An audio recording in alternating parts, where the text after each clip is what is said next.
Muy buenas noches, colegas. Mi nombre es Yajaira Quesada. Yo soy farmacéutica y coordino la unidad de estandarización del ejercicio profesional en la nueva estructura del Plan Estratégico del Colegio de Farmacéuticos de Costa Rica. Les doy la más cordial bienvenida a este webinar llamado El Farmacéutico de Comunidad, apoyo en el acceso a las pruebas rápidas de diagnóstico para COVID-19, que se enmarca en el proyecto sobre desarrollo de servicios farmacéuticos en inmunización desde la farmacia de comunidad, contribuyendo a la salud pública de Costa Rica. A manera de justificar este webinar, como ya es de conocimiento de todos, la pandemia por COVID-19 ha sido considerada la crisis de salud mundial de este siglo. En respuesta a la pandemia, la vacunación ha sido la estrategia de salud pública que permite inmunizar a las personas para protegerlas de enfermedades futuras. Y es por esta razón que cada país trabaja en estos momentos con el fin de aumentar dichas inmunizaciones y así avanzar con el tema de la pandemia. Aunado a esto, los esfuerzos por reducir la transmisión del virus SARS-CoV-2 se han dado a través de las pruebas de diagnóstico, las cuales han sido utilizadas por los centros sanitarios, que para el caso de Costa Rica podemos mencionar a la Caja Costarricense de Seguro Social y a los laboratorios clínicos del sector privado. Sin embargo, en esta misma línea, parte de los esfuerzos también lo hacen las empresas que han creado de alguna forma estrategias de apoyo que de alguna manera contribuyen a la detección del virus, y por eso es que vienen a crear las pruebas de diagnóstico, las pruebas rápidas de diagnóstico, también llamadas autopruebas, con la ventaja de poder realizarse de manera independiente en sus propias casas, independientemente si tiene síntomas o no, o de su estado de vacunación. En este sentido, el presente webinar tiene como propósito actualizar a los farmacéuticos de farmacia de comunidad en la evolución clínica de la pandemia y sus aspectos epidemiológicos y en el uso de las pruebas diagnósticas rápidas, con el fin de resaltar la colaboración de los farmacéuticos en la atención sanitaria de la pandemia por COVID-19, como hasta ahora lo ha venido haciendo. Como aspectos generales de este webinar, me permito decirles que tendremos 3 conferencias magistrales. Al final tendremos nuestro espacio de preguntas y comentarios. Esta actividad, al ser una actividad de una duración de 2 horas, está reconocida en el sistema de recertificación profesional farmacéutica, y pues por ende su asistencia será reconocida por el envío del certificado al correo electrónico que usted, con el cual usted se inscribió. Para ir dando inicio a la primera presentación, que tiene que ver con evolución clínica y epidemiológica de la pandemia por COVID-19 en Costa Rica, les presento a la doctora María Paulina Echandi. Ella es licenciada en microbiología, parasitología y química clínica, máster en salud pública, en administración de empresas, coordinadora COVID-19 en Laboratorios Echandi, coordinadora en el programa de epidemiología para empresas y consultora para industria de salud.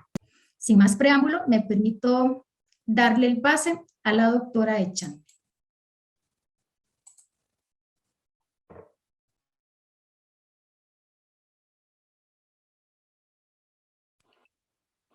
Muchas gracias, doctora Quesada. ¿Me escuchan bien? La escuchamos bien. Adelante. Okay. Ya voy a compartir la presentación.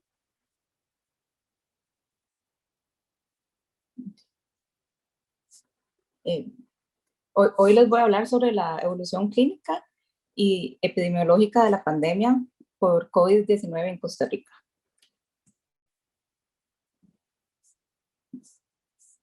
Y dentro de este tema vamos a cubrir las características clínicas del COVID-19, las variantes del virus que están circulando en el territorio nacional, la incidencia, mortalidad, la tasa de reproducción y las olas que hemos visto en Costa Rica, el estado de vacunación según los grupos poblacionales y las medidas sanitarias de protección.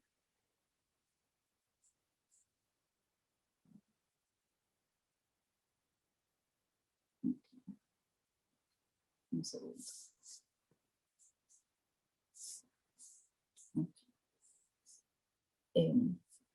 Acá tenemos el gráfico, ¿verdad?, de la progresión de la enfermedad para ver las características clínicas, y se divide en dos etapas grandes, en el COVID agudo y el COVID postagudo o el COVID de larga duración.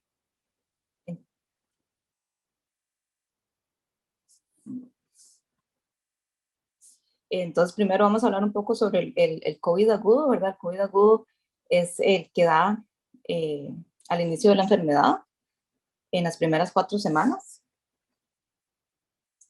Los síntomas y signos que se presentan en los pacientes sintomáticos, ¿verdad? Porque hay pacientes asintomáticos, incluyen la fatiga, el dolor muscular, el dolor de cabeza, la fiebre, la tos, la falta de aire y la dificultad de respirar, la pérdida del gusto y el olfato, el dolor de garganta, la congestión, mocos, náusea, vómito y diarrea, y también manifestaciones dermatológicas.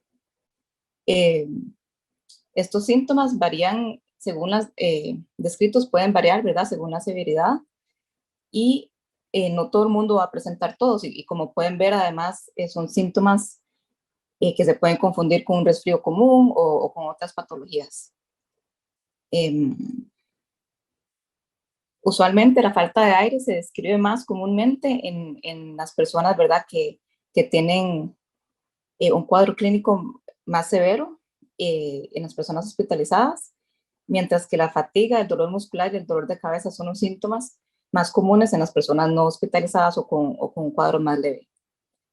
Y es interesante que en algunos casos la diarrea y el vómito y las náuseas se pueden presentar antes que la fiebre y los síntomas respiratorios.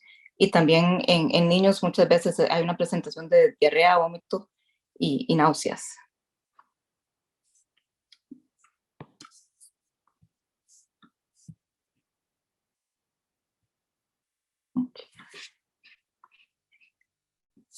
Luego está el long COVID o COVID de larga duración, que puede afectar diferentes órganos, ¿verdad? Puede ocasionar fatiga, a nivel pulmonar, disnea, tos, a nivel de salud mental, ansiedad, depresión.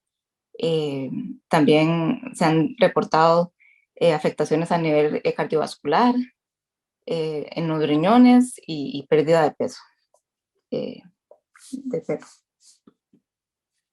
Entonces, el COVID de larga duración es cuando se presentan síntomas persistentes o retrasados luego de haber transcurrido 4 semanas post la infección con el SARS-CoV-2. Se está trabajando, ¿verdad?, en una definición consistente de qué es el COVID de larga duración. Todavía no se ha concluido, pero se proponen 2 subcategorías, ¿verdad? El COVID subagudo o con síntomas persistentes, que es cuando se presentan los síntomas que se presentan entre la semana 4 y 12, desde que se dio el inicio del COVID agudo. Y después está el COVID crónico o el síndrome post-COVID-19, que es el que se da después de las 2 semanas desde el inicio del COVID agudo y que no son atribuibles a otra patología. Hasta ahora se está comenzando a proponer, ¿verdad?, una definición de caso de long COVID, y eso es lo que complica un poco saber qué es la incidencia de esta patología, porque al no haber una definición estándar, los estudios reportan incidencias muy variables, desde el 5% hasta el 60%. De hecho, ese 60% es un estudio que se hizo recientemente, que bastante confiable, pero lo que habla el estudio también, ¿verdad?, es que de ese 60% es interesante, usan como un control, por ejemplo, los pacientes que tienen influenza, y en los pacientes de influenza hasta un 40% reporta síntomas crónicos después de la influenza. Entonces dicen, bueno, cuando uno controla por eso, en verdad solo hay un 20% adicional a lo que sería como con un resfrío de influenza. Entonces no se conoce la incidencia, pero es un número, puede ser un número significativo. Y hay una correlación entre la severidad de la enfermedad aguda y el riesgo de desarrollar COVID de larga duración. También Otro descubrimiento interesante ha sido que algunas personas que tienen COVID de larga duración responden positivamente a la vacuna. Entonces la vacuna les ayuda a resolver algunos de los síntomas que están presentando.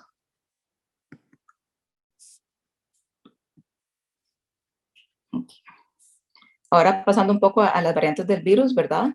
SARS-CoV-2 circulantes en el territorio nacional. Acá en el gráfico pueden ver, bueno, en la tabla, pueden ver las variantes de concern. Hasta el momento se han descrito la alfa, la beta, la gamma, delta y omicron. Omicron ahora es la variante dominante a nivel global, la que está circulando en la mayoría de los países y tiene varios sublinajes. El más común es el BA1, pero otro sublinaje que es el BA2 ha estado incrementando y parece ser más transmisible que el BA1, entonces por eso hago la anotación, aunque todavía está bajo estudio qué tanto más transmisible es y bueno, y qué tanto más severo puede ser.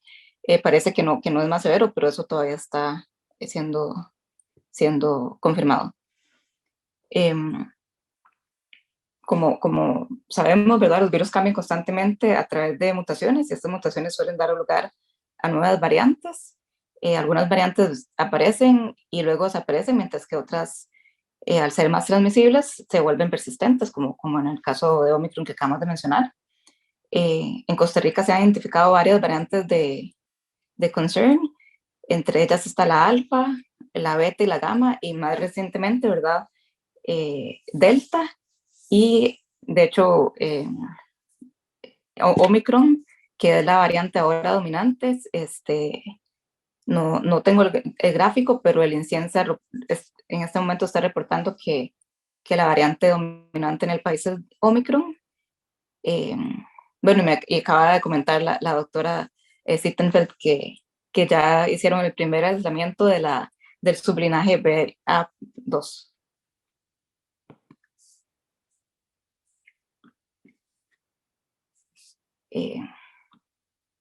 En cuanto a la incidencia y la morbilidad del SARS-CoV-2, ¿verdad? Y la mortalidad, es difícil reportarlo, ya que algunas variantes, como mencioné ahora, van a ser más severas o producen casos de COVID más severos, igual que algunas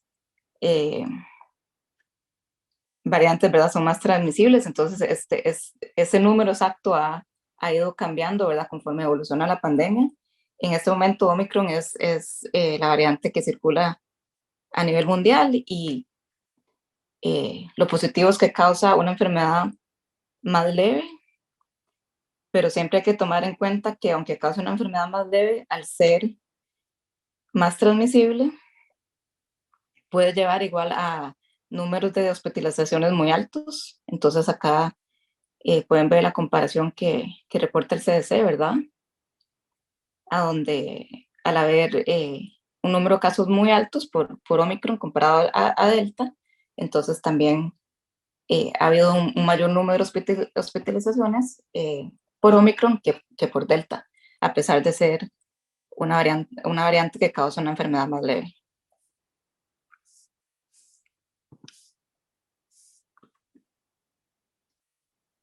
Es importante recalcar, ¿verdad?, que las vacunas protegen hasta el momento contra las variantes descritas y que los adultos que no están vacunados tienen un riesgo de hasta 5 veces mayor de ser infectados. Entonces, por eso es muy importante promover la vacunación y la dosis de refuerzo.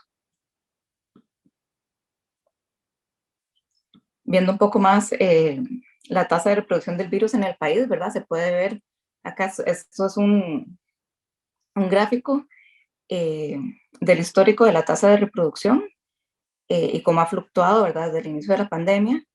Y se puede ver que en este momento en el país ya se ha logrado bajar de la tasa de R de 1, ¿verdad? Que es lo que se quiere, porque cuando se baja de uno es cuando empieza a bajar la ola.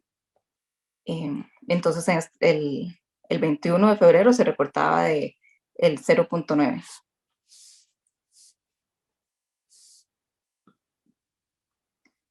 Igual como pueden ver, los casos nuevos, ¿verdad? Esto también es un histórico de los casos reportados.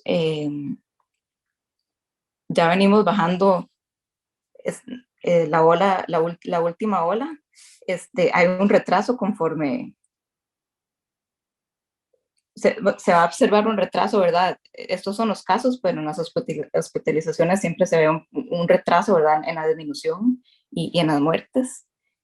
Esta ola que acaba de pasar fue la más alta, con el mayor número de casos diarios reportados, eh, dado que la variante probablemente que ha estado circulando, ¿verdad? Es Omicron, que es más transmisible, entonces se ha visto ese efecto de que, ok, aunque es más leve la enfermedad que produce, al ser más transmisible, hay un mayor número de contagios.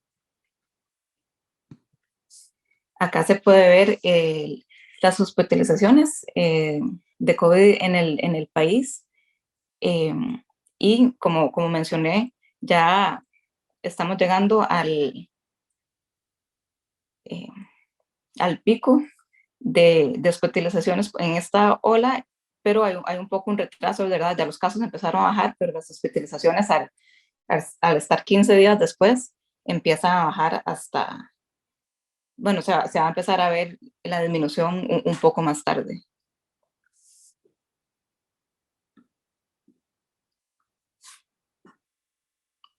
Cambiando de tema a la vacunación en el país, acá están las estadísticas al 21 de febrero también de el porcentaje de la población vacunada. Con la primera dosis es el 80% de la, sí, de la población que puede ser vacunada, ¿verdad? 80%, el 80%, de la segunda dosis está el 73.4%, y en la tercera dosis, que sería la dosis de refuerzo, es solo el 20%. Es esperable, ¿verdad? Que la tercera dosis no esté tan alta, porque tiene que pasar 6 meses de haber completado el esquema de vacunación para colocarse la tercera dosis. Entonces, hay un porcentaje más bajo, pero lo óptimo es que se llegue a tener, bueno, el 100% de la vacunación de la primera dosis, segunda y de la tercera dosis. Acá se puede ver igual los datos por grupo de edad.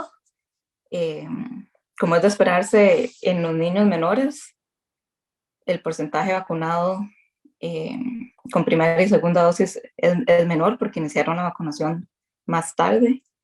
Y de igual manera, el porcentaje de vacunados en el grupo etario más alto también es mayor, porque fueron los primeros en recibir la vacuna, o sí, que se dio prioridad a vacunar ese grupo de riesgo de primero. Entonces es esperable que los porcentajes de vacunación sean más altos. Es importante tal vez ahí rescatar que se puede ver que solamente el 69.9% de las personas de 58 años o más han recibido la tercera dosis. Habría que ver si es porque no ha pasado el tiempo necesario para que la puedan recibir, pero es importante esa tercera dosis en las personas, principal, en todo el mundo, pero en las personas mayores, porque es un factor de riesgo fuerte, y se ha visto que esta tercera dosis optimiza la protección. Entonces, si hay un rezago, ¿verdad? Que es importante intentar de que se llegue a un número mayor de vacunación en este grupo. Rápidamente, porque yo creo que tal vez esto lo cubren después, han habido actualizaciones a las medidas sanitarias. Como mencioné anteriormente, ya la curva que acabamos de pasar, ¿verdad? Que fue la curva más alta, está ascendiendo y la R está por debajo de 1, entonces se están eliminando, ¿verdad? Acá es un resumen, pero el 7 de marzo se elimina la restricción vehicular, se elimina el pase de salud para los chicos que están regresando al país, y el 1 de abril el pase de salud y seguro para los turistas extranjeros que no están vacunados. Y se mantiene, eso sí, el aforo en discotecas y tiendas, pero va a ser del 50% sin código QR y de 100% si se pide la vacunación. Se sigue recomendando el uso de las mascarillas. Es muy importante, ¿verdad? La vacunación es de las medidas sanitarias más efectivas, entonces seguir con la campaña de vacunación, y se sigue recomendando el teletrabajo. Brevemente, ¿verdad? ¿Qué son las perspectivas futuras? Es muy difícil saber qué va a pasar. Realmente es difícil por las variantes que pueden surgir, ¿verdad? No tenemos control ni manera de saber qué exactamente son las variantes que van a aparecer, ¿verdad? Y cómo eso va a impactar la pandemia, pero si uno ve la tendencia a nivel mundial, acá pueden ver el gráfico de los casos nuevos confirmados por día en los diferentes continentes. En la excepción de Oceanía, donde hay un aumento de casos en este momento, muchos de los otros continentes acaban de pasar por una ola muy grande por Omicron y están viendo una reducción en casos. Habiendo dicho esto, es importante ser cauteloso, mantener las medidas, porque en verdad no sabemos si va a venir otra variante. Al haber bastantes contagios, lo positivo es que hay cierta inmunidad, pero siempre hay que ser cauteloso y seguir tomando las medidas que se puedan para disminuir la transmisión. Entonces, los dejo con ese último mensaje, ¿verdad? Que no hay que confiarse y seguir evitando la transmisión del COVID-19.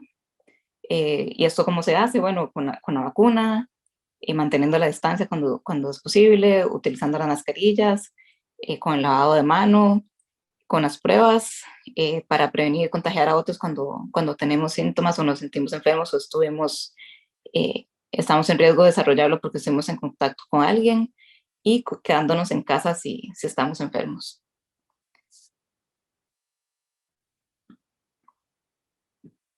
Muchas gracias. Creo que las preguntas son al final, entonces más bien le paso la palabra a la doctora Quesada. Muchas gracias, doctora.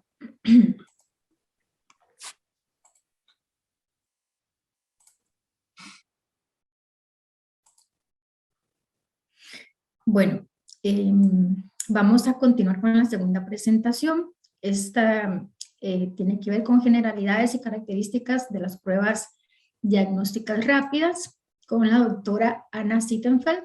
Ella es microbióloga química clínica, máster en ciencias y microbiología, énfasis en inmunología molecular. Tiene un doctorado profesional en microbiología y química clínica.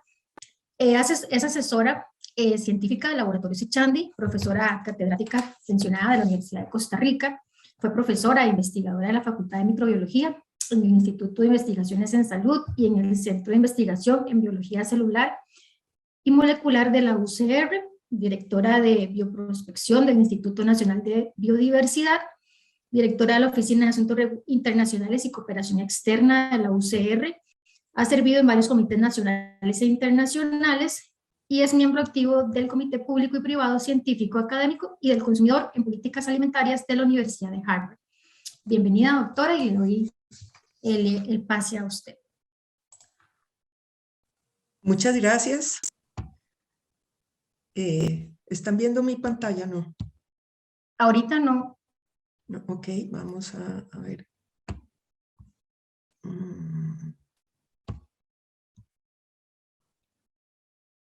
¿Ahora? Ahora sí, doctora. Ok, perfecto. Vamos a ponerlo en modo de presentación.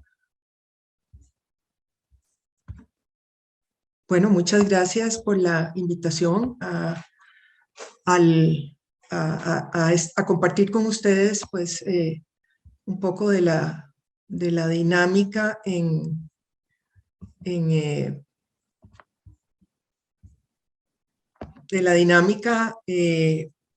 relacionada a las pruebas de diagnóstico para COVID-19.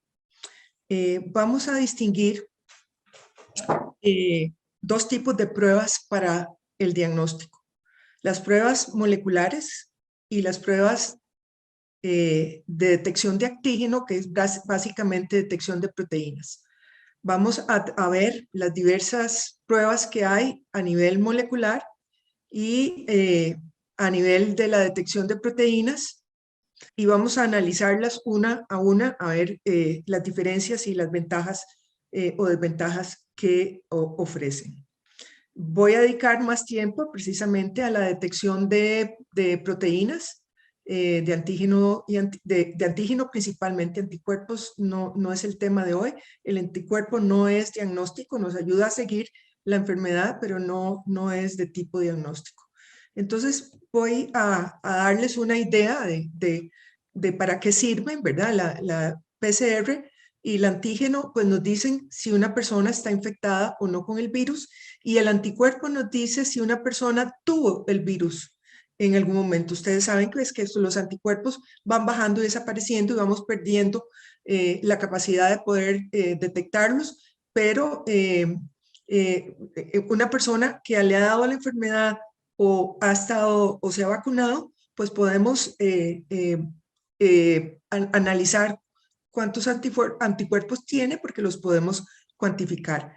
¿Qué detecta la PCR? Pues detecta el material genético del virus. El virus es un virus de tipo ARN, entonces en realidad lo que estamos detectando es la cantidad de ARN del virus en el PCR. En el antígeno lo que estamos detectando son las proteínas, ya sea de su superficie o de la nucleoproteína, que es la que más se usa. Y pues en la siguiente lo que estamos detectando son los anticuerpos. ¿Cuándo recomendamos hacer la prueba? La PCR en los primeros 5 días. En caso de síntomas o en caso de sospecha, la de antígeno entre el primero y el 5.º día del inicio de los síntomas, y más o menos ya vamos a ver con más detalle qué pasa con los asintomáticos o los que han estado expuestos a un contacto positivo. Los anticuerpos recomendamos que se hagan alrededor de 20 días después de la fecha de posible contagio. ¿Cuáles son las ventajas? Bueno, la PCR es la estándar, lo que se llama el gold standard de diagnóstico. Es un poco más elaborada, requiere laboratorios especializados.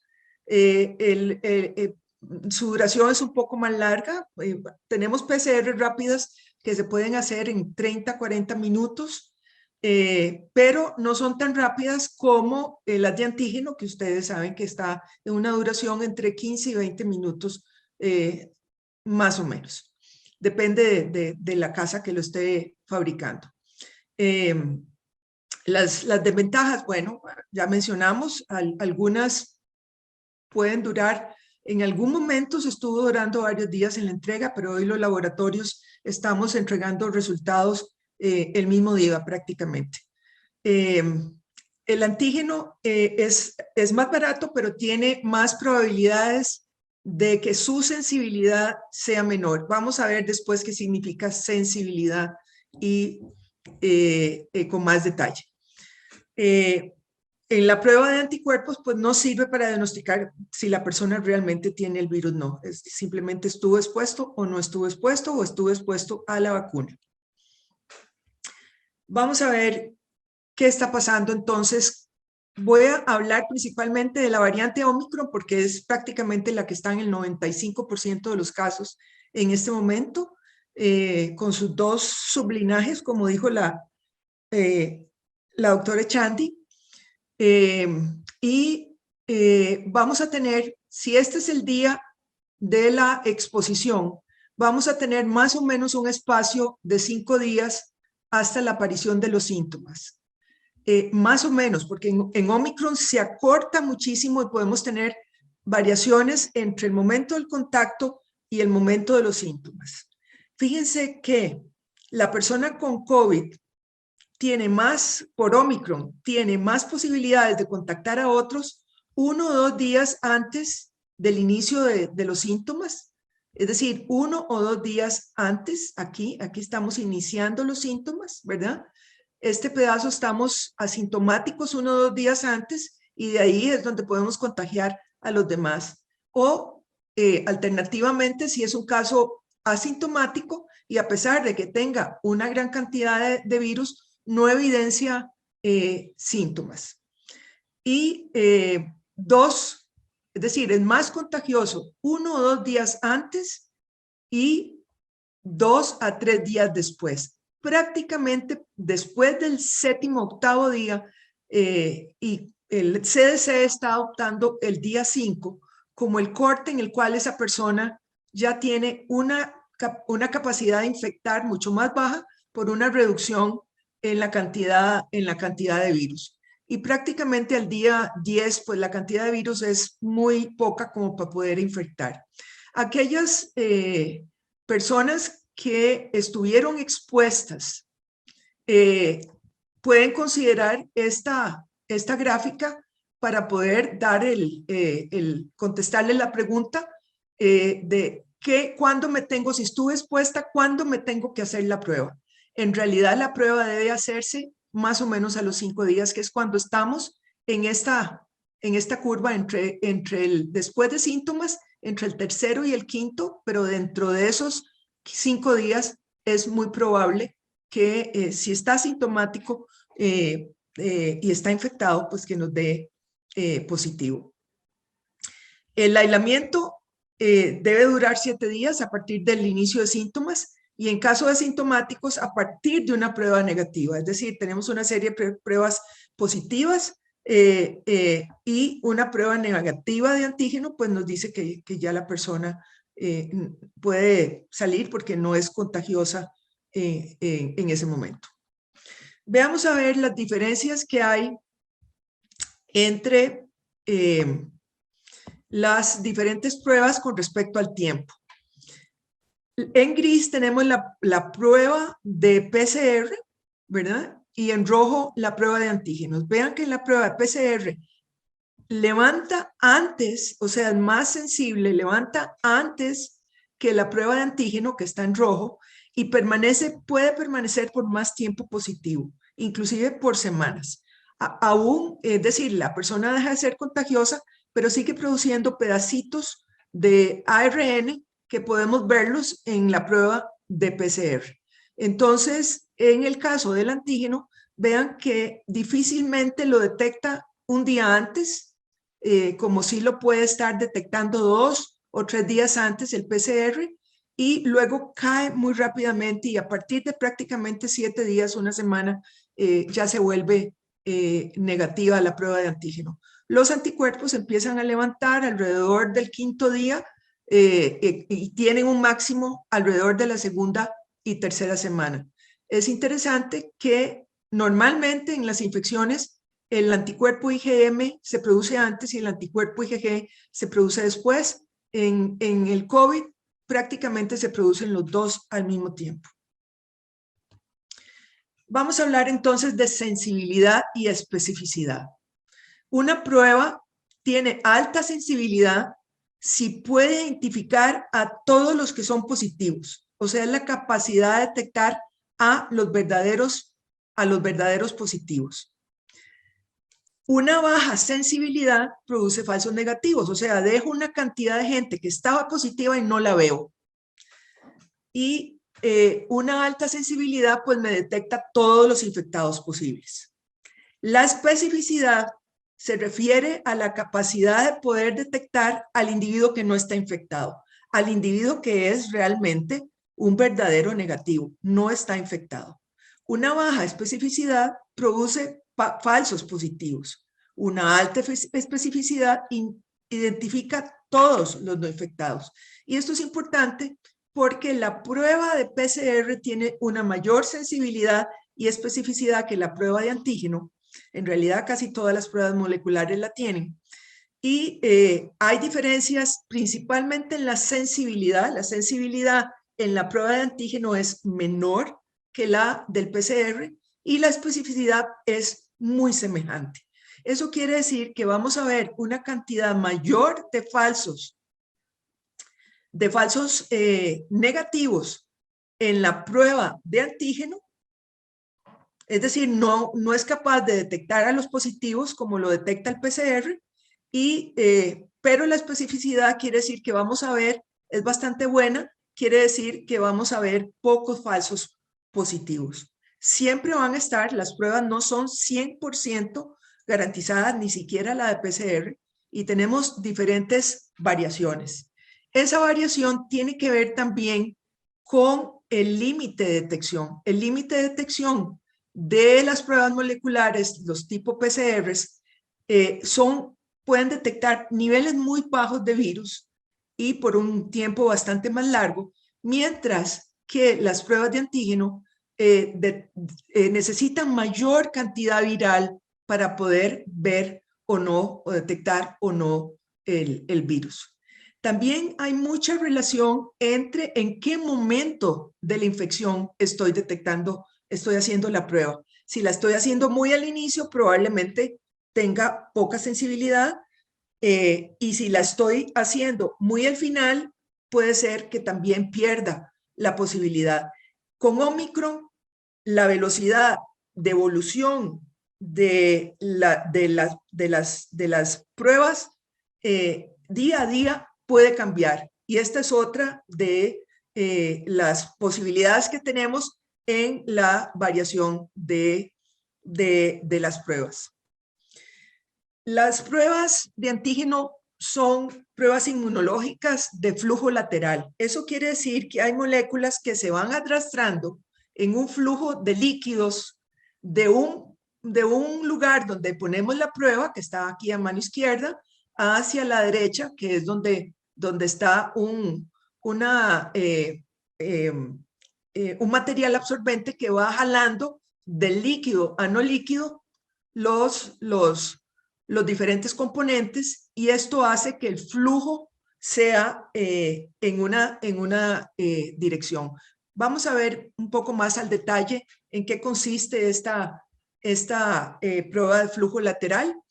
De acuerdo a la Organización Mundial de la Salud, las pruebas de antígeno deben de detectar al menos el 80% de las personas infectadas y descartar al menos el 97% de las no infectadas.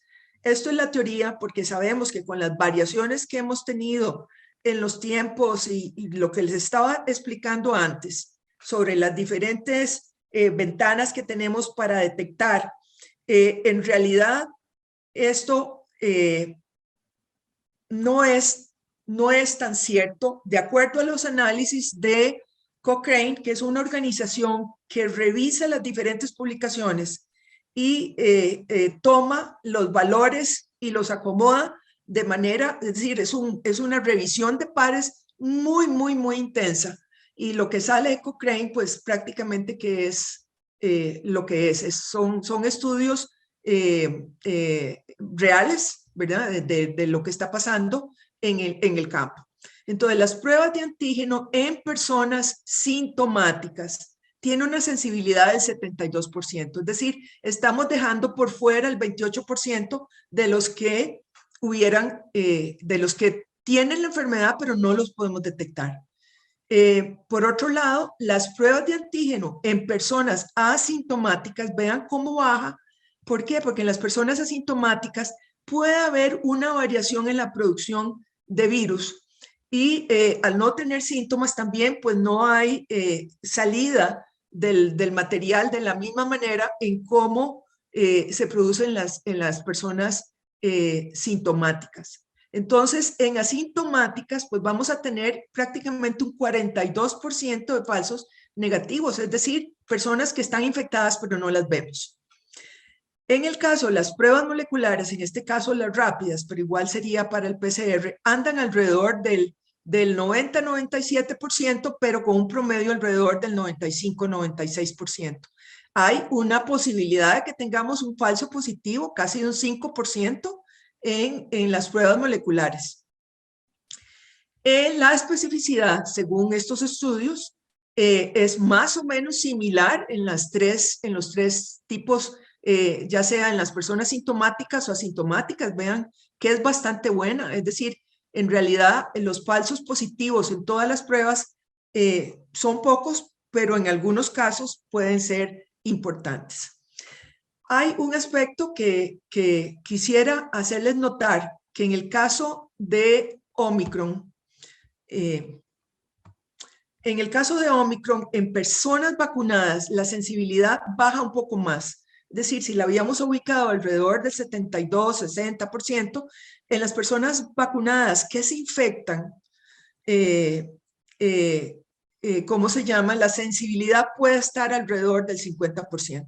Entonces, esta es otra variación que tenemos en la validez que puede tener los resultados que se están viendo. Esto se soluciona de dos maneras. Uno, pues utilizando las dos pruebas, la de antígeno y la de PCR. Y la otra es una determinación seriada en las pruebas de flujo lateral, en las pruebas de antígeno. Y por eso es que las compañías que distribuyen y venden estas pruebas de antígeno nunca venden uno solo, sino que vienen en pares generalmente o hasta en 5, que es como se ha estado vendiendo hasta ahora en el país. ¿Por qué? Porque se requiere una repetición durante los diferentes días para aumentar la sensibilidad de esta prueba. En cuanto a Omicron y su desempeño en las pruebas de antígeno, no hay problema. Es decir, la mayoría de las diferentes pruebas de antígeno detectan la nucleocápside. La nucleocápside desde el punto de vista antigénico es quizá la más abundante, aunque la más antigénica es la proteína de la espícula, la proteína S, pero la proteína S tiene mutaciones muy importantes. Entonces, de variante a variante, y por eso es que no se utiliza para las pruebas de antígeno, sino una proteína que está en muy buena cantidad, pero que no varía tanto con respecto a las diferentes mutaciones. Con Omicron se ha visto en casi la mayoría de las pruebas que no hay falsos resultados. O sea que Omicron es detectada por la mayoría de las pruebas de antígeno. Con respecto al procedimiento, en la prueba vamos a tener un video luego con más detalle, pero fíjense que la prueba es básicamente armar un sistema que nos permita tomar la muestra, procesar esa muestra en nuestra casa, de cierta manera colocarlo en un sistema similar como el que usamos en el laboratorio y ver si la prueba está positiva o la prueba está negativa o tenemos una prueba inválida que hace que tengamos que repetir la prueba. Como ustedes ven, es un procedimiento bastante rápido, no más de 30 minutos, no podemos exponer ninguna lectura más allá de 30 minutos en la prueba de antígeno es válida. Veamos a ver qué es lo que está detrás de esa prueba de antígeno.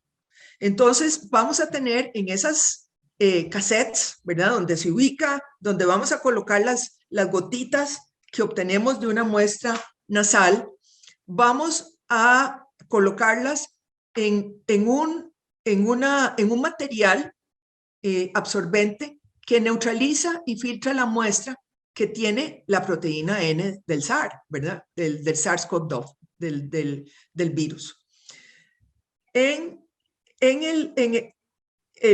Una vez que se coloca, se produce esa filtración y entra en contacto con un material que tiene anticuerpos antiproteína N del virus marcados con nanopartículas de oro.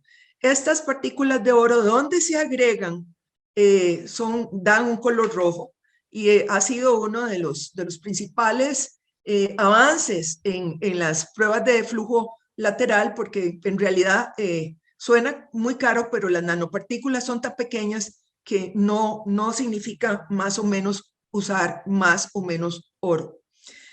Como sistema de transporte de esas moléculas está una membrana de nitrocelulosa. Es más, en algún momento, si algo les pasa, pues pueden abrir el casete y van a ver que está armado de esta manera. Esa membrana de nitrocelulosa es lo que permite que se dé el flujo de mojado a seco y va a pasar por un material, unos anticuerpos inmovilizados, anti-N también, del virus, que atrapa, es la línea de prueba, o sea, es el que nos va a decir la muestra tiene proteína N del virus o no. Y posteriormente esto sigue fluyendo, aquí quedan atrapadas más partículas, se forma la línea roja si estuviera positiva y el material sigue siendo arrastrado y la línea de control lo que tiene son anticuerpos contra los anticuerpos que están marcados con la nanopartícula de oro. Entonces, fíjense que estamos usando dos tipos de anticuerpos. Un anticuerpo anti-N, dos veces, ¿verdad? Uno que permite que capture las partículas N del virus en este filtro de aquí, en este conjugado, se mueva en la membrana de nitrocelulosa y quede atrapado por más anticuerpos que están inmovilizados. Estos de aquí no están inmovilizados, caminan en la membrana de celulosa y se encuentran con los anticuerpos inmovilizados y se forma la línea roja por medio de esas partículas de oro. El material sigue, quedó atrapado aquí una parte y sigue lo demás y esa línea de control lo que nos va a decir es que hay anticuerpos contra estos anticuerpos de aquí, perdón, y estos anticuerpos me van a decir, es la línea de control, es la manera que yo sé que esto de aquí hubo un flujo de seco a mojado. Si esto no está, tengo que descartar la prueba porque simplemente puede ser un error o es inválida la respuesta. Yo tengo que saber y controlar que hubo flujo en ese cassette. Entonces, si lo vemos de manera más esquemática, vamos a tener aquí, antes del uso, pues tenemos entonces los anticuerpos que están marcados con la partícula de oro, que van a reaccionar con el antígeno, que en este caso es la proteína N. Tengo inmovilizados estos mismos anticuerpos, los ven, son del mismo color, son grises, y tengo inmovilizados anticuerpos de control, que en realidad son anticuerpos contra estos anticuerpos. La muestra se aplica, migra en la primera fase. Si hay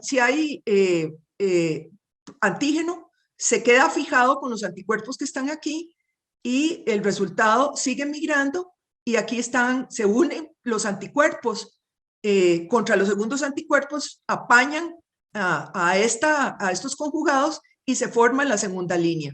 Si el resultado es negativo, pues simplemente lo que atrapa son los anticuerpos que se usaron al inicio y no hay antígeno que quede atrapado por anticuerpos en la línea de testeo. ¿Cómo es la interpretación de los resultados? Bueno, vamos a tener una prueba negativa, es esta. Vamos a tener en la T, que significa test, y C, que significa control, vamos a tener en la C el control va a dar positivo y el testigo o el test, perdón, negativo. En una prueba positiva vamos a tener los dos. Los dos. Puede haber diferencias. Este puede ser más rojito y este menos rojito. Y simplemente lo que nosotros decimos normalmente, un positivo débil. Es decir, apenas lo está capturando, pero si se presentan las dos, es positivo. Y inválido puede ser, perdón, inválido puede ser de dos posibilidades. Uno, que tengamos el testigo, el test, el de prueba positivo y el control no está presente, quiere decir que no sabemos, algo pasó, no hubo el flujo correcto, hay un error o simplemente ninguno de los dos da. Esto es muy importante que lo puedan comunicar a sus clientes, a sus pacientes en las diferentes farmacias. ¿Qué hacemos si tenemos una prueba de antígenos para autodiagnóstico o autoprueba o positivo o negativo?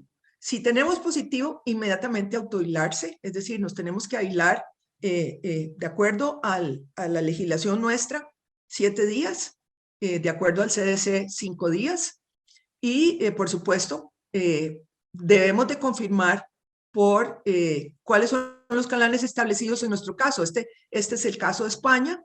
En el caso de nuestro, pues se debe confirmar por una prueba de PCR. Si la prueba es negativa, no se deben relajar las medidas de protección y si hay síntomas o un contacto estrecho positivo, mejor aislarse y volver a repetir la prueba. Por eso les decía que generalmente vienen en pares o más los diferentes cassettes. De acuerdo a nuestros lineamientos, el lineamiento del Ministerio de Salud LSVS 016 dice que los resultados positivos se deberían confirmar por la prueba de PCR.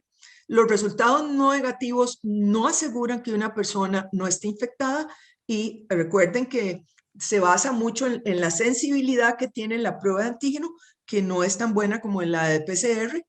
Los usos no autorizados de las autopruebas es que no pueden utilizarse como diagnóstico en ningún escenario. Simplemente son para lo que son, para el autotamizaje.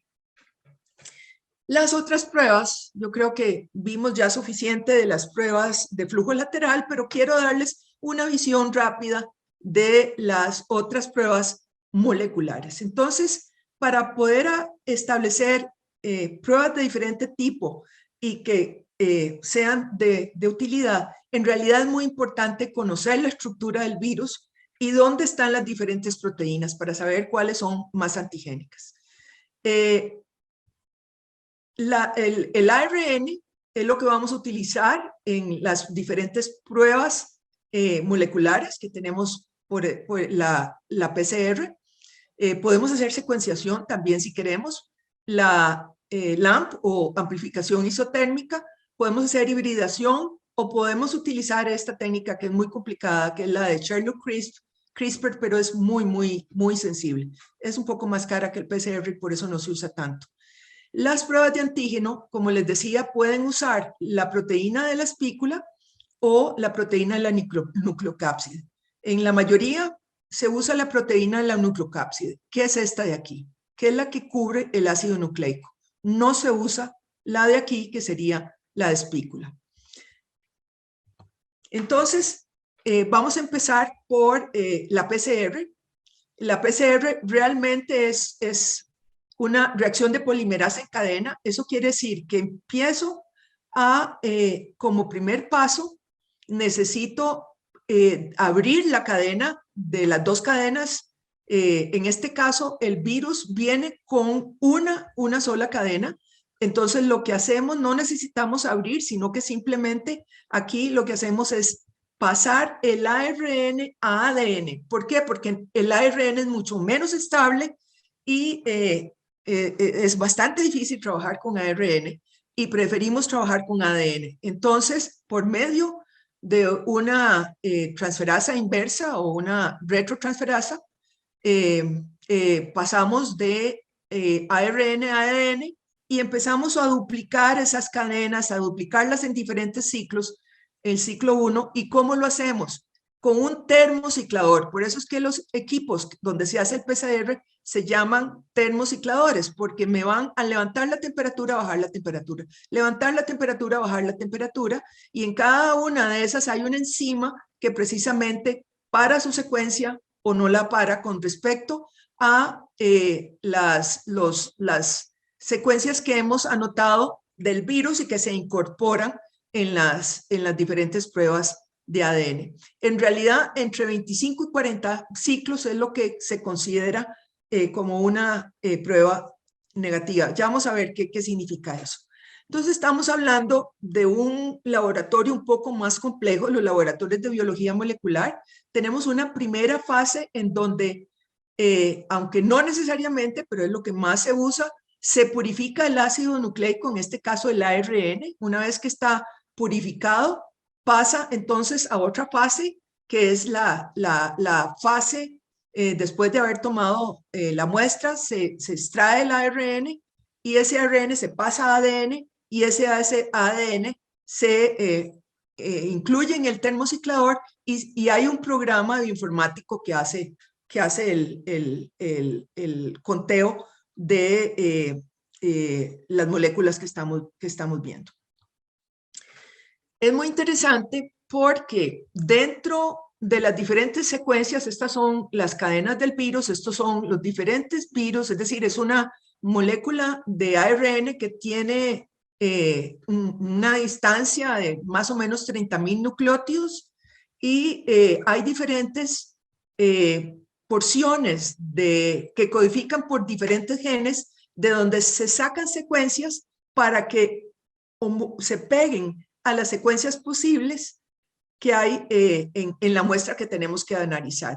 En Costa Rica la que más se usa es la de Seegene, que es de una casa coreana, y entonces incluye, en este caso, porciones del ácido nucleico de 3 genes: el gen de la envoltura, el gen de la nucleocápside, el gen de la proteína de la polimerasa ARN dependiente y del gen S.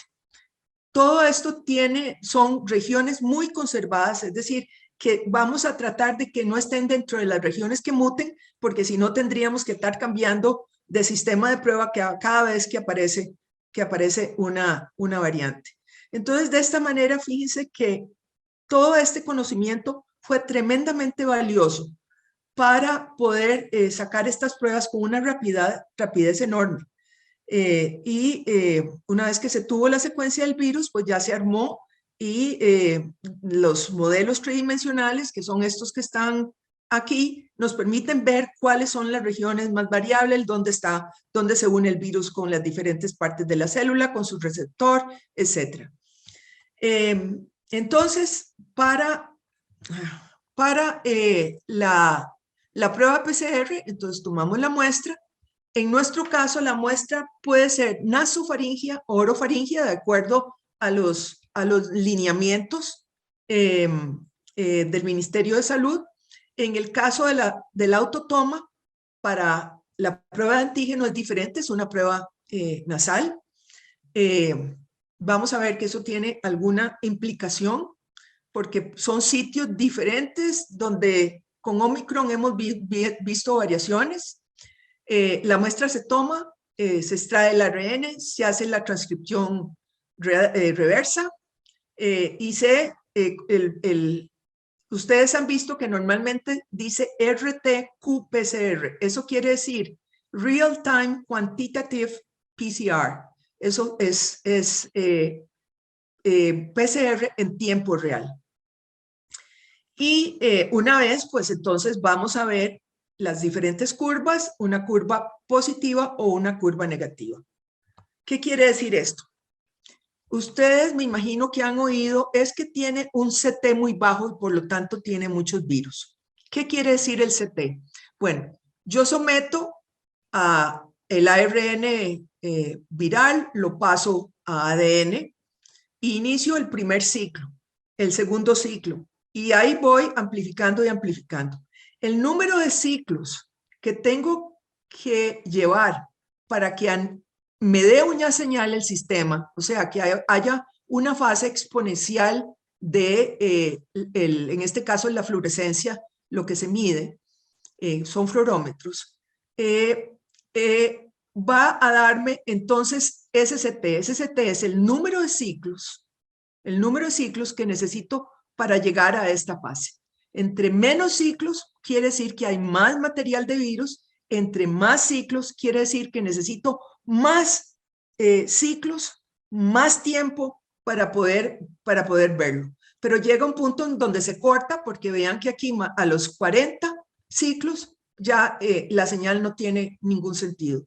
Entonces nosotros decimos, bueno, esta prueba es válida hasta los 35 o los 40 ciclos, varía, depende de lo que estamos haciendo, y entre menos CT tenemos más virus. Es que los CTs estaban muy bajos. Esa persona tiene menos virus. Es muy probable que así sea, aunque hay variaciones. Acuérdense que estamos tomando una muestra bastante compleja en nasofaringe y esto puede tener variaciones. Hay otro tipo de PCRs que son una maravilla, pero donde no podemos correr varias muestras a la vez. Lo más que podemos correr tal vez son 4, pero este es uno de los mini sistemas, ¿verdad? Este es el sistema de Roche, por ejemplo, el LIAS de Roche, en donde podemos detectar inclusive 3 virus o 2 virus diferentes, los 2 de influenza, influenza A y B, y el virus de la COVID-19. Y son sistemas que ya vienen autoenvasados, ¿verdad? En donde yo cargo la muestra y el sistema solito va haciendo las diferentes reacciones que yo hago a mano normalmente en el laboratorio de biología molecular, y luego un lector me interpreta, el mismo equipo me interpreta lo que está pasando ahí y me dice positivo o negativo. No puedo saber cuántos CT tienen, simplemente sé que es positivo o negativo. Son pruebas de entre 30 minutos y una hora. Son más caras y permiten en algunos casos inclusive detectar, no sé, 12, 13, 14, 15, 16 patógenos al mismo tiempo. Hay varias que tenemos en los diferentes laboratorios que sirven tanto para virus respiratorios como gastrointestinales, patógenos gastrointestinales, patógenos respiratorios completos, y son de alto costo precisamente por la rapidez en que ocurre. Hay otra prueba que no sé si se acuerdan, en algún momento salió en el periódico que la Universidad de Costa Rica había desarrollado una prueba LAMP con saliva. Bueno, todavía el país el Ministerio de Salud no ha aprobado las pruebas en saliva, y esta es una prueba molecular isotérmica. En el PCR normal, yo les anotaba que tenemos que subir y bajar la temperatura, y eso hace los diferentes ciclos de extensión de la hebra de ADN. En la técnica LAMP es un poquito menos sensible, pero muy poquito, que el PCR, y es mucho más barata porque las enzimas que se utilizan para hacer la prueba son menos complicadas, son más baratas en el mercado, y al tener una amplificación isotérmica no necesitamos bajar y subir la temperatura, sino que esto ocurre, se sube la temperatura y se mantiene a la misma todo durante todo el proceso. La reacción es un cambio de color, no podemos saber si es mucho o poco, y se llama loop porque forma estos lazos donde las enzimas lo que hacen es darle vueltas y darle vueltas a la secuencia. Y el cambio de color, este es un negativo y todos estos que están aquí son positivos. En realidad es una prueba muy conveniente, muy barata. Puede hacerse más investigadores. Ya hay en el mercado lo que se llama una prueba LAMP de mochila, que se está usando para detectar dengue, chikungunya, zika y otros virus problemáticos, así como plagas de diferentes cultivos, porque es una prueba que se puede hacer prácticamente en el campo. No requiere un equipo complicado. Esta es quizá la isotérmica, la técnica Sherlock, así le pusieron. Es una técnica isotérmica, pero que además tiene CRISPR. CRISPR es un sistema de cortes del ADN muy precisos por medio de una enzima que le dieron el premio a la doctora Doudna por su descubrimiento el año pasado. Recibió el premio Nobel de medicina y también recibió el de química por este sistema de detección. Las enzimas son un poco más caras, es un sistema tremendamente sensible, pero más complicado. Las diferentes olas que hemos tenido han obedecido a diferentes razones, pero muchas precisamente porque el virus ha ido mutando. Fíjense que las mutaciones, es decir, aquí tenemos la Omicron adicional, ¿cómo se llama? Inicial, ¿verdad? Que se le dio el nombre de lambda, desarrolla la alfa, la gamma. La delta se aísla y es un poco más diferente y por eso nos dio más problemas, más contagiosa, más problemática, más patogénica. Hay otra delta también que estuvo dando vueltas.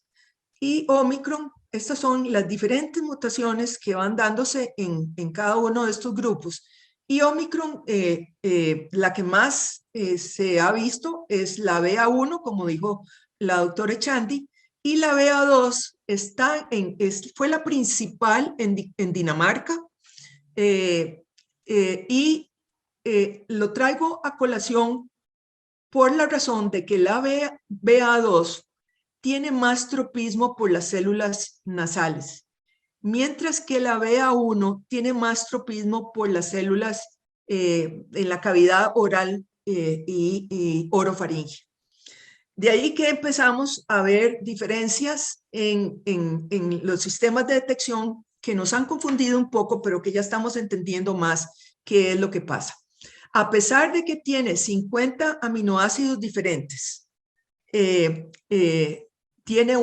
es mucho más contagiosa que la BA1, no sabemos si es más patogénica, tiene un diferente sistema de cómo hace su patología, y en este momento representa 1/3 de los casos en Estados Unidos y está presente en Costa Rica desde hace algún rato probablemente. ¿Qué nos va a traer las diferentes olas? Pues no lo sabemos. Estaremos vigilantes, ¿verdad? Siempre a qué es lo que está pasando con COVID. No sabemos si efectivamente estamos en un punto de quiebre en donde estamos pasando de una pandemia a una endemia. Todavía eso no se sabe. Y tampoco sabemos si hay nuevas mutaciones del virus en este momento, no hay noticias, pero siempre hay que estar vigilante. No hemos acabado, a esto le falta un poco más. Muchísimas gracias y quedo pendiente para las preguntas. Muchísimas gracias, doctora Sittenfeld, por su presentación. Voy a permitirme presentar nuestra última expositora. Vamos a ver.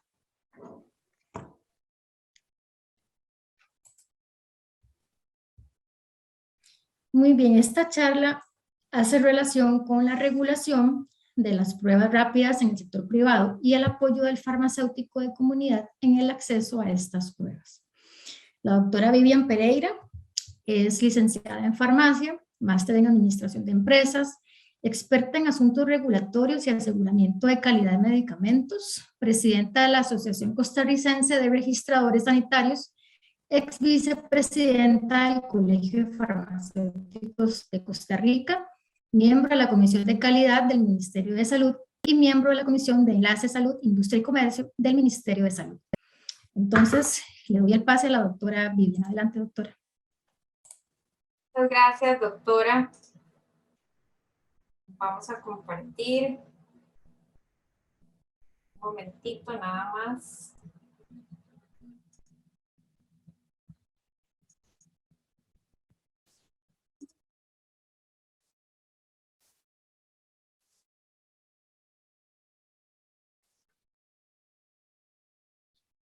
Doctora Quesada, me avisa si ven ya mi presentación. Así es, ya la vemos. Muchas gracias. Gracias al Colegio de Farmacéuticos por la oportunidad que nos dan de conversar hoy sobre pruebas rápidas, y muchas gracias también a las expositoras. Ha sido realmente muy enriquecedor todo lo que nos han comentado el día de hoy, de verdad que muy agradecida. Yo voy a ser muy puntual, mi intervención es cortita, voy a hablar de 3 temas básicamente de la regulación que se aplica para la importación y comercialización de estas pruebas. Vamos a ver un video muy corto de un ejemplo de cómo hacer la prueba. Y por último, algunas consideraciones para los colegas, especialmente los que trabajan en farmacia de comunidad.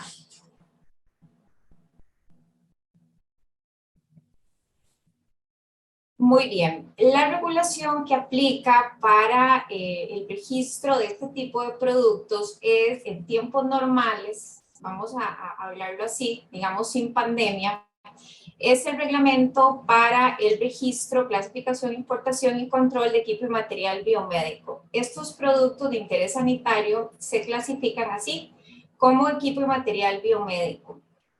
Y recordemos que estos productos son, como su palabra lo dice, ¿verdad? Todos aquellos equipos, materiales, dispositivos y hasta softwares que son utilizados para el diagnóstico, el tratamiento, el alivio incluso de enfermedades. Pero recordemos que no son medicamentos, ¿verdad? Ellos por sí solos no tienen un efecto terapéutico.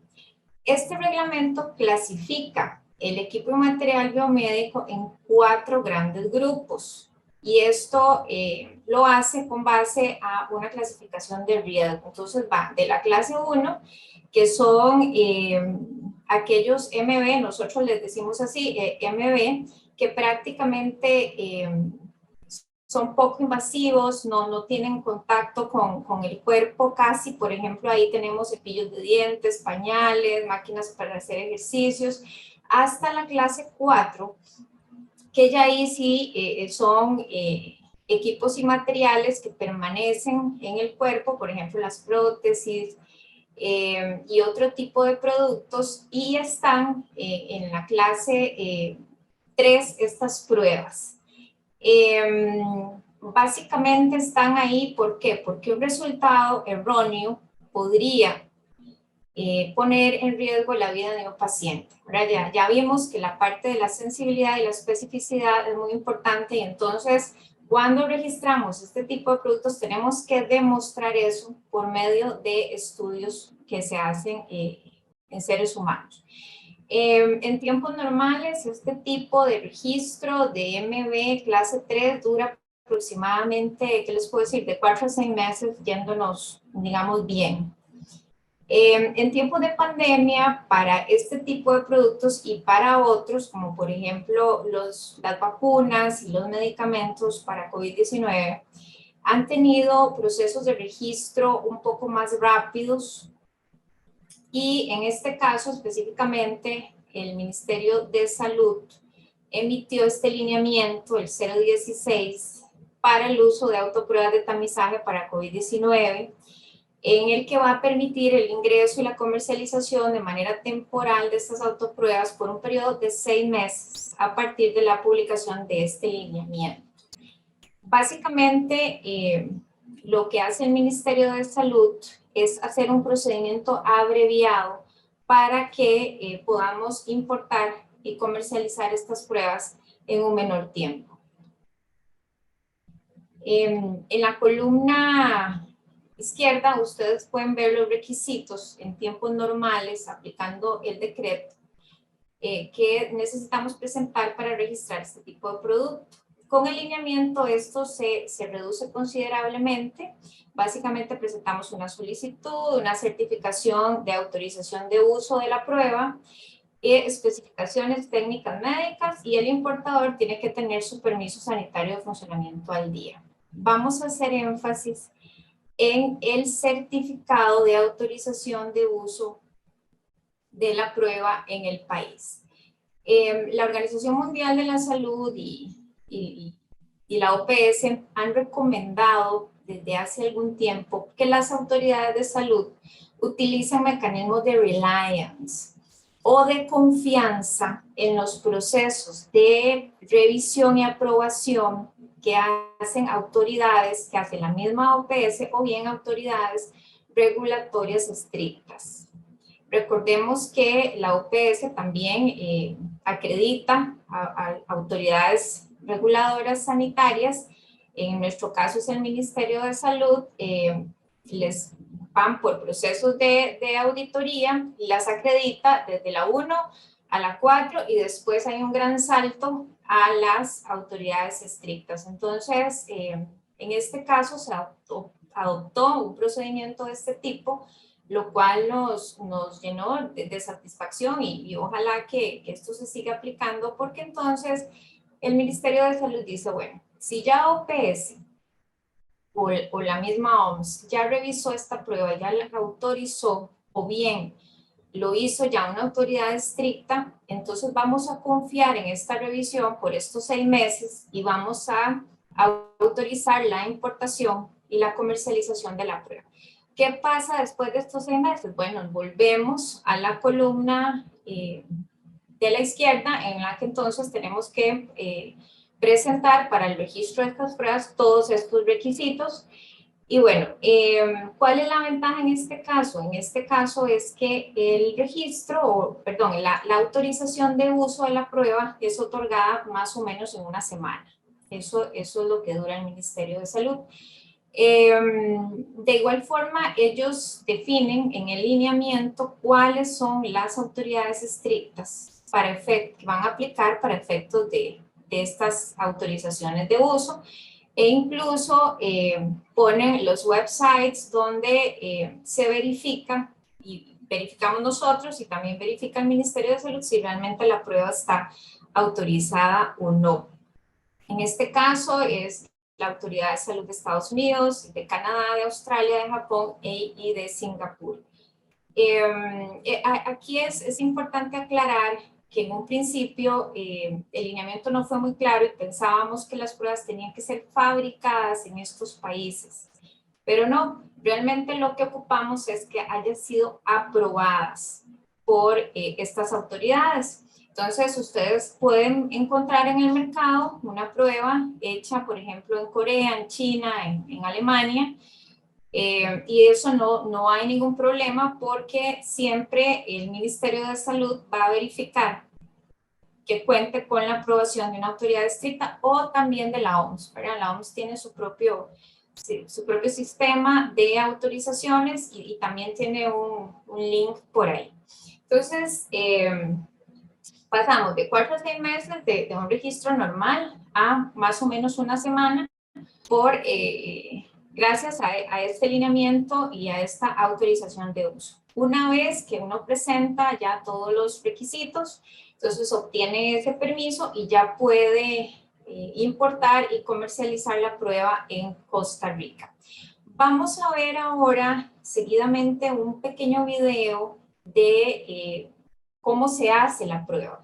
Acá es importante aclarar que la forma en cómo hacerla va a depender de cada fabricante. Entonces, importante solicitar al proveedor de la prueba de información, el folleto, el instructivo de cómo hacerlo y leerlo detenidamente. Lo que vamos a ver es un ejemplo para que tengamos una idea.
Entonces, como les digo, es importante revisar bien las instrucciones de cómo hacer la prueba. Pueden variar la cantidad de vueltas, la cantidad de gotas.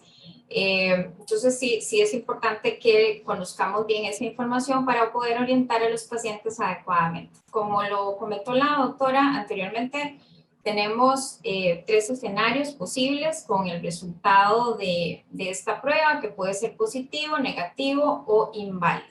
En el caso de ser positivo, entonces vemos que ocupamos acá las 2 rayitas del control y del test, y cualquier línea tenue en la región de la línea de la T puede considerarse positiva. Entonces, en este caso, ¿qué nos dice el lineamiento? El lineamiento lo que nos dice es debe autoaislarse la persona, tiene que continuar con las medidas de seguridad establecidas por el Ministerio de Salud y debe hacerse la prueba confirmatoria PCR, especialmente si requiere orden sanitaria, si requiere incapacidad y, muy importante también, si tiene factores de riesgo para que tenga el monitoreo por parte de las autoridades sanitarias.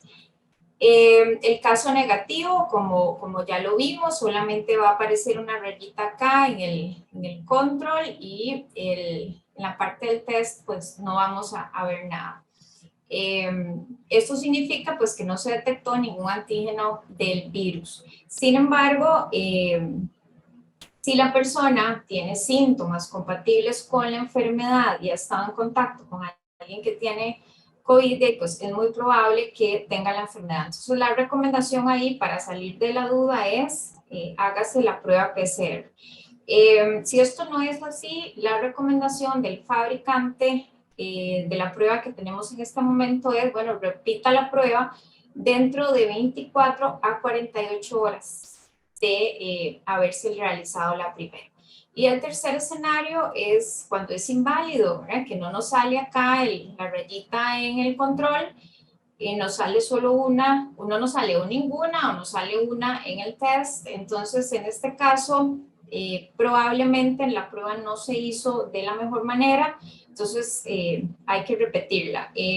Ustedes vieron, son varios pasos, tal vez estamos acostumbrados a pruebas caseras más simples, y esta tiene sus detalles, ¿verdad? Entonces sí es importante hacer énfasis en esto. Para ir cerrando, entonces, ¿qué tenemos que tomar en cuenta? El lineamiento solicita que en el empaque de la prueba estén claramente establecidas las instrucciones sobre la forma de tomar la muestra y llevarla a cabo. Entonces, el proveedor de esta prueba tiene que garantizarnos que la prueba va a venir con estas instrucciones claras. Además, el lineamiento solicita que en el empaque esté esta leyenda que dice así: esta prueba de autocontrol es únicamente orientadora y no brinda un diagnóstico definitivo. Un resultado negativo no descarta que la persona esté infectada y un resultado positivo debería confirmarse por PCR. Esto puede venir impreso en la cajita o bien con una etiqueta complementaria, ¿right?, que se le pega pues a la cajita de la prueba. Entonces, ¿qué es lo más importante de todo esto? Que al momento que vayamos a vender la prueba, el paciente tenga muy claro y el regente pueda darle la información y explicarle las ventajas y las desventajas de la prueba, cómo utilizarlas y especialmente cómo va a interpretar esos resultados y qué hacer, ¿verdad? ¿Qué hacer en caso de que ya sea positivo, negativo o el resultado sea inválido? ¿Qué más nos dice el lineamiento? Entonces, repito lo que les dije antes, ¿verdad? Las personas que tienen el resultado positivo deberían realizarse una prueba por PCR en algún centro de salud, ya sea público o privado, a fin de que pueda emitirse una incapacidad si la requiere, ordenamientos sanitarios según corresponda y el abordaje de la enfermedad por las autoridades de salud. Recordemos que estas pruebas son una medida de responsabilidad personal en conjunto a otras medidas de protección como el uso de las mascarillas, el distanciamiento, el lavado de manos, y el uso de pruebas diagnósticas de laboratorios clínicos. O sea, el hecho de que existan estas pruebas en el mercado y que yo pueda comprar una cantidad para tenerla ahí en la casa, para estarme haciendo test, no quiere decir que ya tengo que dejar de usar la mascarilla o dejar de lavarme las manos o estar reuniéndome sin respetar el distanciamiento. Ahora es un conjunto de medidas, viene a sumar a todo lo que ya tenemos actualmente en el país. Permiten al usuario conocer la posibilidad de una enfermedad, ¿verdad? Por lo cual deben establecerse medidas de autoaislamiento a fin de proteger a sus familias y contactos cercanos. ¿Cuáles son los usos no autorizados de estas autopruebas de tamizaje para COVID-19 de acuerdo al lineamiento? Entonces, número 1, las pruebas no se autorizan para hacer viajes a otros países, sino que debe respetarse lo solicitado por el Estado extranjero. Entonces, antes de realizar el viaje, tenemos que tener muy claro qué nos piden las autoridades sanitarias del país al que vamos a ir y cuál es el tipo de prueba. Que generan, o sea, no son estas, ¿verdad?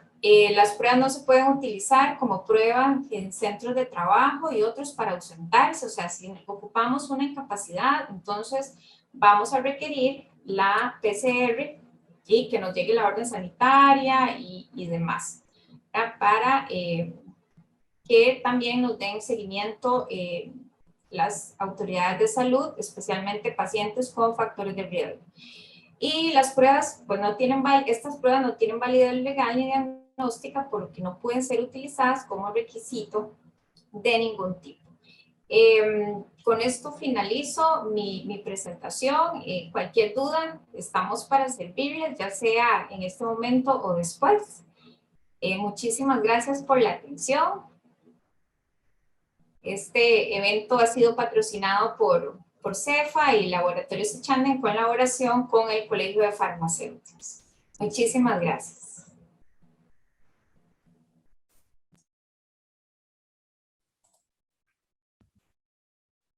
Muchísimas gracias, doctora. Bueno, vamos a proceder entonces al espacio de preguntas y respuestas.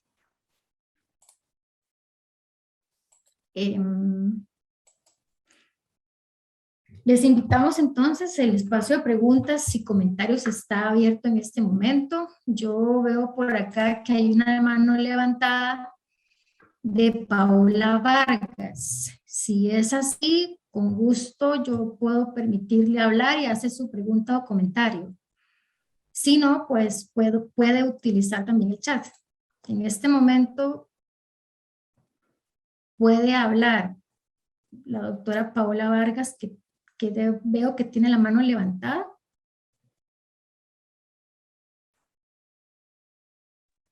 Hola, buenas noches. Disculpe, es que sin culpa digité el botoncito. Ok, perfecto. Si alguien desea utilizar el audio para hacer algún tipo de comentario, pregunta, lo puede solicitar. Si no, pues puede también hacer su pregunta o comentario en el espacio de preguntas y respuestas. El doctor Hernán Rodríguez tiene la mano levantada. Voy a permitirle la palabra con mucho gusto. Permítame, doctor. Adelante. Okay. Bueno, para felicitar. No, solamente para felicitar a los expositores y las expositoras, perdón, porque eran 3 damas. Una felicitación y una felicitación al colegio. Me parece que ha sido una unión muy provechosa de las diferentes profesiones y auspiciado por el colegio y por los patrocinadores también, en un esfuerzo para darnos mayor conocimiento del tema, y mi felicitación a todos solamente. Muchas gracias. Muchas gracias, doctor. Por acá hay una pregunta que dice si estas pruebas se comercializarán solamente en farmacias.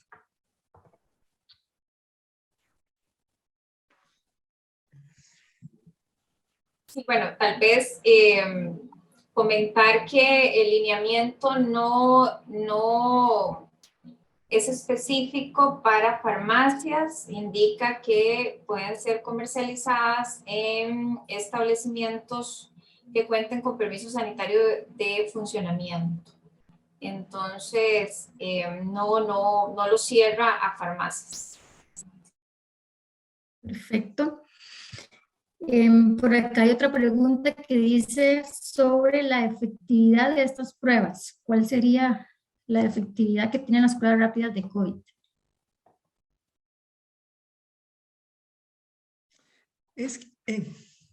Las pruebas rápidas de COVID no se miden por efectividad, se miden por sensibilidad o especificidad. La efectividad se tiene que ver con qué tan efectivos son en hacer el diagnóstico. Es lo que vimos de sensibilidad, porque ese es su propósito. Su propósito es decir, están o no están. Es un concepto un poco diferente que sería la efectividad de una aspirina en una determinada población con trombosis, por ejemplo, en donde tenemos que vigilar un control y un no control.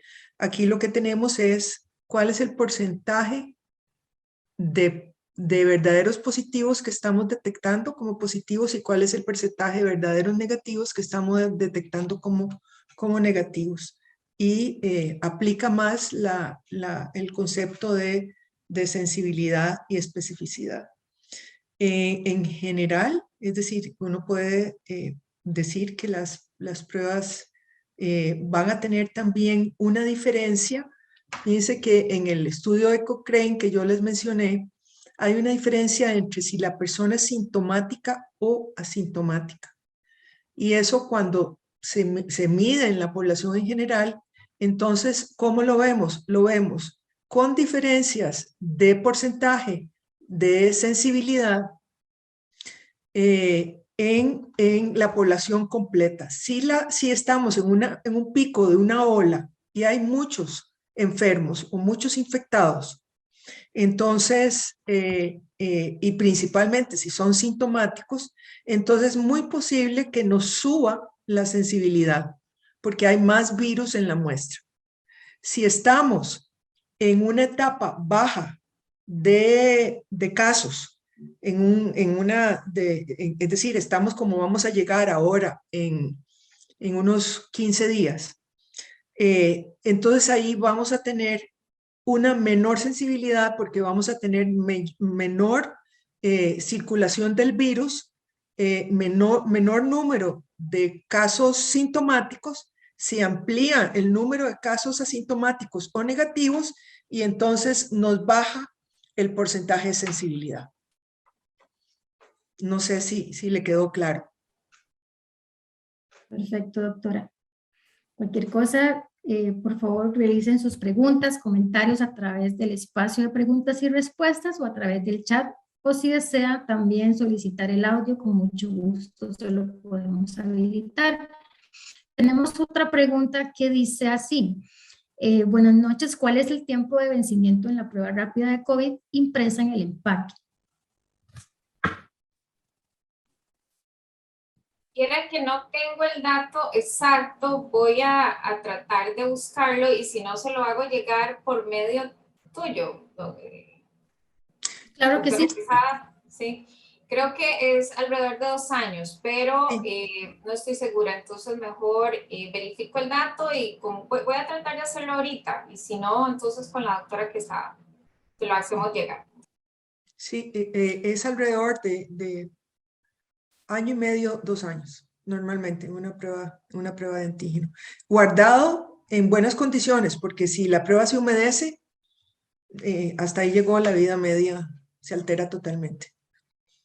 En muchas de las diferentes casas que producen, hay unas que insertan uno de estos extractores de de humedad y que cambian con la humedad. Entonces, si aparecen pelotitas verdes, quiere decir que se humedeció el paquete y se debe descartar. Pero el que estamos importando en este momento no lo tiene. Ok, acá tengo otra pregunta que dice, buenas noches, ¿esta prueba tendría que realizarse dentro de los primeros 5 días de síntomas o si es asintomático, pero que estuvo en contacto con un positivo? Si estuvo en contacto con un positivo, vamos a ver, si la persona está asintomática, pues tenemos claro, comenzó el día 1 y podemos hacerle la prueba de antígeno en esos primeros 5 días. Si es asintomático, entonces vamos a extenderlo un poco más a 7 días porque no sabemos en qué momento comenzó. Sabemos que si hiciera síntomas, pasan más o menos 2 a 3 días entre la presencia con el contagio con el positivo y la aparición de síntomas, pero no hay síntomas. Entonces vamos a sumarle 2 días más y para extender ese periodo a los 7 días. Perfecto. Tenemos otra pregunta que dice, buenas noches, ¿la vacunación puede variar la sensibilidad de la prueba rápida? Sí, correcto. La vacunación puede variar la sensibilidad. Más o menos la baja, lo normal es que sea alrededor entre el 60 y el 80%, la puede bajar al 50%. Tenemos otra Ahora, pregunta. no ¿Cuál es es en el todos precio? los casos, ¿verdad? No es en todos los casos. Tenemos que tener claro que depende, la persona está vacunada, pero pueden haber bajado sus anticuerpos y no tener tanto efecto en la neutralización del virus que está en la muestra. Ok, gracias doctora. Dice, ¿cuál es el precio de la prueba aproximadamente?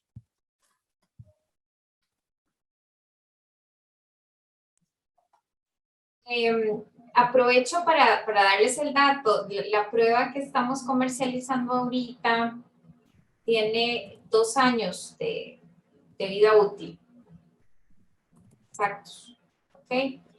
Fue fabricada a finales de diciembre 2021 y vencerá en diciembre de 2023. Nosotros no estamos comercializando ahorita, o sea, no estamos importando la prueba. Este test que lo compramos localmente, que es una cajita que viene con 5 tests, 5 pruebitas, cuesta alrededor de los 40,000 colones. Poquito más, poquito menos, dependiendo de la farmacia. Son 5 tests. Estamos tratando de importar una prueba que es de un solo test. Entonces, no tengo idea de cuánto va a costar, pero muy probablemente el costo va a ser mucho menor que la que está ahorita, ¿verdad? Por la cantidad de pruebas. Muy bien. Tenemos aquí otra pregunta que dice, ¿cómo identificar si se puso la vacuna, por ejemplo, hoy, y empezó con síntomas 2 días después? Si en la prueba sale el virus de la vacuna o el virus por contagio. No, la vacuna no tiene el virus. La vacuna lo que tiene es una parte del ácido nucleico del virus. Entonces, no hay. Es decir, la vacunación tiene que, para ser efectivo, tiene que dar un tiempo entre la vacuna para que sea efectiva, ¿verdad? Y más o menos requiere unas 3 semanas para que se levanten los anticuerpos y funcione. Entonces, perfectamente puede infectarse en ese lapso mientras la vacuna hace su trabajo en desarrollar los anticuerpos y las células T reactivas al virus. Perfecto. Bueno, no veo más preguntas, pero sí algunos comentarios que me gustaría leer. De parte de la doctora Lidet Fonseca, muchas gracias por las excelentes exposiciones. Saludos a las expositoras y un gusto saludar a la doctora Sittenfeld. Tenemos también otro comentario que dice, muchas gracias por las exposiciones. Aquí veo otra pregunta Dice, ¿en la PCR se detecta el tipo de virus involucrado o involucrados? No, me refiere que me imagino que se refiere a la variante, a la variante que esté involucrado o no involucrado. No es posible hacer una diferencia. Para esto tenemos que secuenciar y por eso que es un procedimiento totalmente diferente, forma parte de una prueba molecular, pero en el cual se secuencia todo el ARN del virus. Y ahí se ven con qué variante estamos y cuál es la responsable. La PCR no tiene capacidad de ver cuál es el virus que está involucrado. Lo que sí sabemos es que todas las PCRs funcionan y detectan todas las variantes, igual que los sistemas de prueba de antígeno que están recomendados por las autoridades estrictas, todas detectan todas las variantes. Perfecto. Por acá nos dicen, excelentes exposiciones, muchas gracias a todas las expositoras. Ese es el último comentario que veo, no hay más preguntas. Y bueno, agradecerle entonces a las 3 expositoras por estar acá hoy con nosotras, por las excelentes disertaciones que realizaron. A manera de conclusión, vamos a decir entonces que es una necesidad pues ampliar la capacidad de detección del virus SARS-CoV-2 para disminuir su transmisión. Las farmacias como centros de la primera línea de atención sanitaria juegan un papel importante en la dispensación de estas pruebas. Los farmacéuticos podemos ayudar en la interpretación y asesoramiento y seguimos siendo parte de la solución para superar la crisis sanitaria ocasionada por COVID-19. Veo otro comentario y no me gustaría dejarlo por fuera. Voy a aprovechar el momento. Muchas gracias por llevar a cabo el abordaje de estos temas tan importantes. Saludos. Gracias a usted, doctora, también. Aquí tenemos otro. Muchas gracias por tan claras exposiciones. Buenas noches. Para ir concluyendo, agradecer pues a la Junta Directiva del Colegio de Farmacéuticos por hacer posible también este espacio. A los patrocinadores que hicieron posible este webinar, Laboratorios Echandi y Cuesta Mora Salud, y por supuesto a todos ustedes que el día de hoy nos acompañaron. Como anuncios de próximas, antes de los anuncios, sí quisiera que nos ayudaran a responder la encuesta de calidad de este simposio con el fin de mejorar cada vez más estas actividades. Ahí tienen el código QR, sin embargo, también la encuesta les va a llegar por correo electrónico una vez que se ha enviado su certificado, o bien cuando finalice el webinar va a aparecer el enlace en la computadora, en el navegador, una vez que finalice este webinar. Entonces, agradecemos puedan ayudarnos a responder esta encuesta de calidad. Invitarles a las próximas actividades, primero comentarles que el Colegio de Farmacéuticos ahora pues durante el año va a desarrollar una serie de conversatorios, van a estar dirigidos por el doctor Mario Mora, el director ejecutivo del colegio, y para este próximo 16 de marzo tendremos un conversatorio sobre la experiencia de la práctica farmacéutica en los Estados Unidos con el doctor Alejandro Arraiza. Ahí está el código QR para que usted pueda inscribirse. Son conversatorios de 1 hora. Estas actividades no están desertificables, pero es una forma de acercarse, de acercarnos, ¿verdad? Todos como colegas y compartir ese tipo de experiencias que nos pueden enriquecer de alguna u otra forma.